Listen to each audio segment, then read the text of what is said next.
नमस्कार दोस्तों, मैं मेघा और आज वीडियो की शुरुआत बहुत ही सुंदर फूलों के साथ करेंगे। लेकिन दोस्तों, ये जो विंटर के फूल खिल रहे हैं इनके साथ कुछ समस्याएं भी आ जाती है। ये देखिए, ये है मेरा परमानेंट प्लांट जो है अलमंडा का।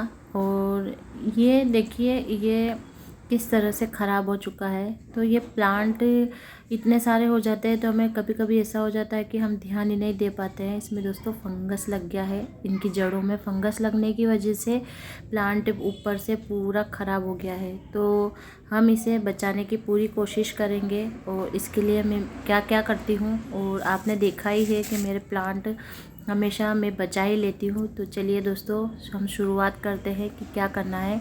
सबसे पहले तो आपको अच्छी तेज़ धार वाला जो भी शस्त्र है वो लेना है, मतलब टूल्स लेके, और आपको इनको जो ख़राब हो चुकी है टहनियाँ उनको सारी को हटा देना है, जिससे कि फंगस आगे ना बढ़े। क्योंकि फंगस दोस्तों वैसे तो जड़ों में लगा है, लेकिन फिर भी हमें ऊपर से भी ये हटाना है। और जड़ों को अगर हम हटा देंगे तो फिर बचेगा क्या। तो इसलिए ये देखिए, मैंने सारी जो काली काली टहनियाँ हो रही थी सारी हटा दी है। और ये देखिए, यहाँ पर आप देख ही पा रहे होंगे कि कितना ज़्यादा फंगस लगा है, मतलब जड़ें गल चुकी है, ख़राब होने लग गई है। तो हम क्या करते हैं कि ये जो परमानेंट प्लांट होते हैं इनको विंटर में बहुत ही कम पानी की ज़रूरत होती है। सबसे पहले तो इन सारी मिट्टी को हमें हल्के हल्के हाथों से हटा देना है, क्योंकि ये इसमें फंगस लगा हुआ है अभी भी। तो ये फिर अगर हम वापस रिपोर्ट करेंगे तो इसको ठीक होने में चांस कम हो जाते हैं। इस तरह का पोट लेने की सोच रही थी, लेकिन दोस्तों मैं ये पॉलीथीन लूँगी। ये छोटी सी है, छोटे पोट में। अब अगर आप प्लांट को ठीक कर रहे हैं तो ये भी ध्यान रखिए कि चाहे कितना ही बड़ा क्यों ना प्लांट हो, लेकिन उसको जहाँ तक हो सके छोटे पोट में लगाइए। ये सारी सी मिट्टी इसमें मेरे भरी हुई है और इसको मैंने आधा खाली कर लिया है, जिससे कि प्लांट को मैं अच्छे से लगा सकूं। और बहुत ही आसानी से हम इस प्लांट को ठीक कर लेंगे। ये देखिए, ये है फंजीसाइड। अगर आपके पास फंजीसाइड ना हो तो हल्दी, या फिर आपके पास दालचीनी हो तो वो भी आप ले सकते हैं। इन चीज़ों से भी ठीक हो जाते हैं प्लांट।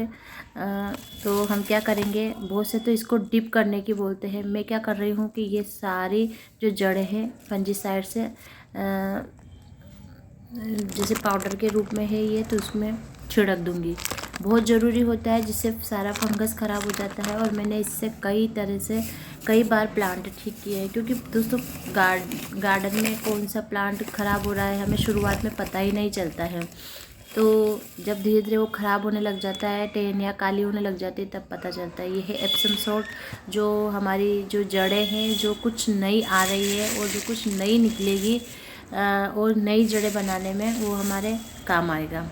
और एक और फंजीसाइड में डाल देती हूँ, ये मिट्टी में जो फंगस वगैरह हो जाता है, ये है नीम खली का। अभी हम कोई खाद नहीं देंगे, क्योंकि खाद में कभी कभी ऐसा हो जाता है कि ढंग से सड़ी गली खाद नहीं होती है, ढंग से बनी हुई, तो उससे भी फंगस लग जाता है। दोस्तों विंटर है, विंटर में फंगस लगने का बहुत ज़्यादा डर होता है। और अभी धूप भी बहुत कम आ रही है, इसलिए ये परमानेंट प्लांट ख़राब हो रहे हैं। पूरी कोशिश कीजिए कि प्लांट आपके ख़राब ना हो। तो इस तरह से हम वापस से मिट्टी से इस प्लांट को भर देंगे। अब प्लांटर को, अब आप सोच रहे होंगे थैली में मैंने क्यों लिया है। थैली में इसलिए लिया है कि जब ये प्लांट ठीक हो जाएगा तो हमें रिपोर्ट करने में बिल्कुल भी दिक्कत नहीं आएगी। हम थैली को काट कर, पॉलीथीन को काट कर और फिर बड़े पोट में रिपोर्ट कर सकते हैं। तो दोस्तों कभी कभी छोटी छोटी चीज़ें हैं जो हमें सीखनी होती है, हमें पता नहीं होती है, तो मैं बता रही हूँ। तो देखिए दोस्तों, और मैंने एक जोड़ा का प्लांट है और बहुत सारे प्लांट मैंने इसी तरह ठीक किए हैं जो पूरे ख़त्म हो चुके थे। सिर्फ काली डंडियाँ रह गई थी तो वो भी प्लांट ठीक हुए हैं।